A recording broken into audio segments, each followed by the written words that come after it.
اور چہرے کی رونق یوں مان پڑ چکی تھی جیسے تپتے صحرا میں پانی کی ایک بوند بھی باقی نہ رہی ہو۔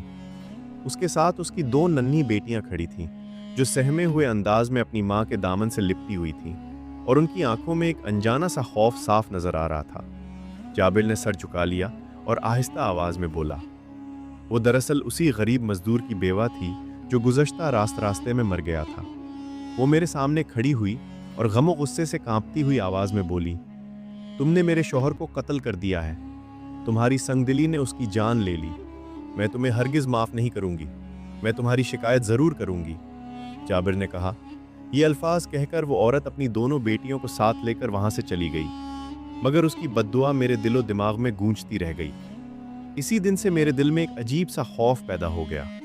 میں ہر وقت اسی سوچ میں ڈوبا رہتا کہ وہ عورت ضرور قاضی کے پاس جا کر میری شکایت کرے گی، اور اگر ایسا ہوا تو مجھے ایک قاتل کی طرح سزا دی جائے گی۔ جابر نے اپنی کہانی کو آگے بڑھاتے ہوئے کہا، حضور، چند ہی دن گزرے تھے کہ ایک بار پھر میرے دروازے پر دستک ہوئی۔ میں پہلے ہی خوف اور بے چینی میں مبتلا تھا، اس لیے میں نے خود دروازہ کھولنے کے بجائے اپنے خادم کو بھیج دیا۔ کچھ دیر بعد خادم واپس آیا اور بولا، مالک، دروازے پر ایک قاصد کھڑا ہے اور وہ آپ سے ملنا چاہتا ہے۔ جابر نے گہری سانس لیتے ہوئے کہا، یہ سنتے ہی میرے دل کی دھڑکن تیز ہو گئی۔ میں فوراً سمجھ گیا کہ یقیناً اس بیوہ نے قاضی کے پاس میری شکایت کر دی ہے، اور یہ قاصد اسی کا پیغام لے کر آیا ہے۔ خوف کے مارے میں نے خادم سے کہا، اسے کہہ دو کہ میں گھر پر موجود نہیں ہوں۔ جابر نے افسردگی سے کہا، وہ قاصد تو واپس چلا گیا، مگر اس کے بعد میرا حال اور بھی برا ہو گیا۔ خوف نے میرے دل و دماغ کو جکڑ لیا۔ دن کا سکون اور رات کی نیند دونوں مجھ سے چھن گئے۔ میں ہر وقت اسی خیال میں ڈوبا رہتا کہ اب کسی بھی لمحے قاضی کا حکم آ جائے گا اور مجھے میرے ظلم کی سزا ملے گی۔ وہ کچھ لمحے خاموش رہا، پھر بولا، اگر کبھی تھوڑی دیر کے لیے میری آنکھ لگ بھی جاتی تو وہی مظلوم بیوہ میرے خوابوں میں آ کھڑی ہوتی۔ وہ مجھے دیکھ کر کہتی، میں نے تمہاری شکایت کر دی ہے، اب اپنے انجام کے لیے تیار ہو جاؤ۔ اس کے بعد اس کی ہنسی کی خوفناک آواز میرے کانوں میں گونجنے لگتی اور میں گھبرا کر نیند سے جاگ اٹھتا۔ جابر نے سر جھکا کر کہا، قاصد بار بار میرے دروازے پر آتا رہا، مگر میں ہر مرتبہ ڈر کے مارے اسے ہی پیغام دے کر واپس بھیج دیتا کہ میں گھر پر موجود نہیں ہوں۔ مگر حقیقت یہ تھی کہ میں اپنے کیے ہوئے ظلم سے بھاگنے کی ناکام کوشش کر رہا تھا۔ کہا جاتا ہے کہ خدا کی لاٹھی بے آواز ہے۔ خدا نے جو مجھے ڈھیل دے رکھی تھی، شاید اس کی مہلت اب ختم ہو چکی تھی اور میری پکڑ کا وقت آ پہنچا تھا۔ اس روز ایک بار پھر دروازے پر دستک ہوئی۔ خادم نے بتایا کہ کوئی آدمی آیا ہے جو اپنے ساتھ ایک گھوڑا گاڑی لایا ہے۔ میں نے جھٹ سے دروازہ کھولا تو دیکھا کہ گھوڑا گاڑی پر کفن میں لپٹی کسی کی لاش موجود تھی، جس میں سے ابھی بھی خون رس رہا تھا۔ میں نے کپڑا ہٹا کر دیکھا تو میرے پیروں تلے سے جیسے زمین نکل گئی۔ وہ خون میں لتھپت لاش میرے اپنے بیٹے کی تھی۔ بیٹے کی لاش اپنی آنکھوں کے سامنے دیکھ کر میرے حواس جاتے رہے۔ میں اپنے بیٹے کی لاش سے لپٹ کر جی بھر کر رویا۔ جب میرے حواس بحال ہوئے تو میں نے اڑے دل سے اپنے جگر کے ٹکڑے کو اپنے ہاتھوں سے دفن کیا۔ خدا کسی کو ایسا وقت نہ دکھائے کہ باپ اپنی اولاد کو دفنائے۔ اگلے روز میں سفر پر نکلنے کے لیے دروازے پر کھڑا تھا کہ اچانک وہی قاصد نمودار ہو گیا۔ میں نے سوچا کہ کب تک حالات سے بھاگوں، اب تو میں نے اپنا بیٹا بھی کھو دیا۔ لہٰذا میں نے قاصد سے کہا، لاؤ وہ خط مجھے دو۔ اس نے ہاتھ آگے بڑھایا اور خط میرے حوالے کر دیا۔ میں ابھی بھی یہی سمجھ رہا تھا کہ یہ قاضی کی طرف سے طلبی کا پیغام ہوگا، مگر جب میں نے خط کھول کر پڑھنا شروع کیا تو مجھ پر صدمے کی وہ حالت طاری ہوئی جو میں بیان نہیں کر سکتا۔ ابا جان، میں چند دنوں سے بہت بیمار ہوں۔ مجھے ایک عجیب سی بیماری نے آ گھیرا ہے۔ صبح کے وقت میری کمر پر خون سے بھرے پھوڑے نمودار ہوتے ہیں اور شام کو ان کے پھٹنے پر کمر سے خون رستا ہے۔ ابا جان، میں شدید تکلیف میں ہوں۔ میں آپ کے پاس آ کر اس بیماری کا علاج کروانا چاہتا ہوں، یا پھر آپ ایسا کریں کہ پہلی فرصت میں میرے پاس آ جائیں۔ میں امید کرتا ہوں کہ آپ کو یہ خط جلد سے جلد مل جائے گا اور میرا یہ انتظار ختم ہو جائے گا۔ حضور، اب آپ کو معلوم ہو گیا ہوگا کہ دراصل وہ خط میرے بیٹے نے بھیجا تھا۔ وہ قاصد دنوں تک میرے بیٹے کا پیغام لے کر میرے دروازے پر آتا رہا اور میں غافل یہی سمجھتا رہا کہ اس عورت نے میری قاضی سے شکایت کی ہے۔ جابر نے ایک گہری سانس لیتے ہوئے اپنی داستان کے آخری حصے میں کہا، حضور، مجھے یقین ہے کہ اس مظلوم بیوہ نے دراصل قاضی کے پاس نہیں بلکہ خدا کے سامنے اپنی شکایت پیش کی تھی۔ وہی سب سے بڑا اور انصاف کرنے والا ہے۔